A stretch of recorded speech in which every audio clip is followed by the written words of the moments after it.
भारतीयों को लेकर दयानिधि मारन ने जो बयान दिया उस पर अब घमासान छिड़ा है और उत्तर प्रदेश के उप मुख्यमंत्री केशव प्रसाद मौर्य ने कहा कि अब समाज में ऐसे जहरीले बयानों के लिए कोई जगह नहीं है। उन्होंने कहा कि इसका जवाब राहुल गांधी और अखिलेश यादव को देना चाहिए, क्योंकि वो लोग ऐसी पार्टियों के साथ रिश्ते रखते हैं और प्रदेश में राजनीतिक सफलता की आस भी रखते हैं।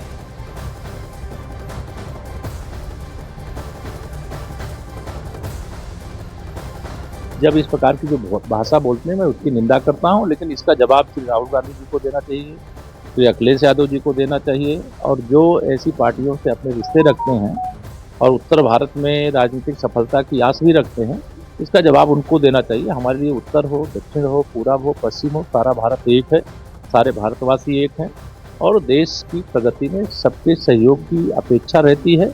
और इस प्रकार के जहरीले बयानों के लिए अब देश में कोई स्थान नहीं है। इस प्रकार के बयानों से किसी को कोई राजनीतिक लाभ नहीं मिलने वाला है। बीजेपी हमलावर है और डीएम के जिस तरह के बयान सामने आए हैं दयानिधि के, उनके साथी दलों से जवाब मांगा जा रहा है। दयानिधि की सोच लेकिन सिर्फ यहीं तक नहीं रुकी। उत्तर भारत के वो लोग जो बिहार या यूपी से ताल्लुक रखते हैं वो टॉयलेट साफ करते हैं, ये बयान दयानिधि मारन ने दिया। और एक बार फिर हम आपको दयानिधि मारन का वो बयान बताते हैं कि दरअसल आखिर कौन सा बयान है जिसे लेकर वो निशाने पर हैं। उन्होंने कहा जो लोग अंग्रेजी सीखते हैं उन्हें आईटी में अच्छी नौकरियां मिलती है, लेकिन जो लोग केवल हिंदी सीखते हैं, हिंदी भाषी लोग होते हैं जैसे यूपी और बिहार के लोग, वो तमिलनाडु में आकर के निर्माण का कार्य करते हैं, सड़कों और शौचालयों की साफ सफाई करते हैं। दयानिधि मारन डीएम के नेता का यह बयान, और इसीलिए एक बार फिर घिरते नजर आ रहे हैं दयानिधि मारन और जवाब इनके साथी दलों से भी लिया जा रहा है। और बीजेपी अब हमलावर है इस तरह के बयान को लेकर और इस तरह की सियासत को उत्तर और दक्षिण भारत में तोड़ने की सियासत के तौर पर भी देखा जा रहा है।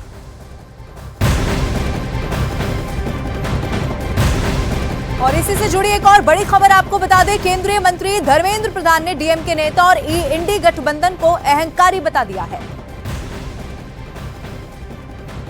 देखिए, जो अहंकारी लोगों को, घमंडिया गठबंधन को इस बार देश भर की जनता उत्तर देने वाला है।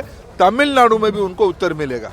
देखिए, जो अहंकारी लोगों को, घमंडिया गठबंधन को इस बार देश भर की जनता उत्तर देने वाला है। तमिलनाडु में भी उनको उत्तर मिलेगा।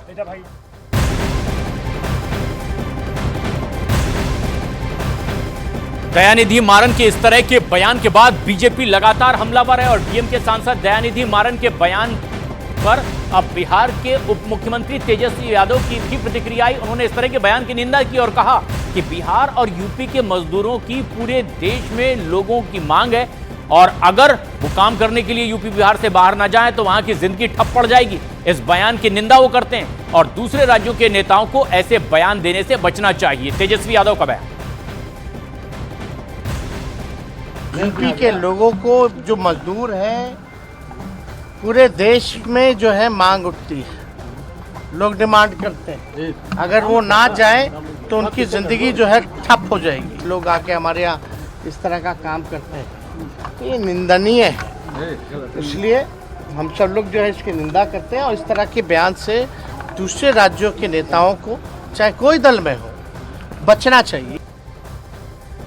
आईएनडीआईए के घटक दलों से जवाब मांग रही है बीजेपी, और लेकिन ये पहला मौका नहीं है जब इस तरह का बयान आया है। हम आपको बताते हैं कि दयानिधि मारन समेत दक्षिण भारतीय राज्यों के नेता किस तरह से हिंदी, हिंदू या फिर उत्तर भारतीय राज्यों पर पहले भी बयान देते रहे।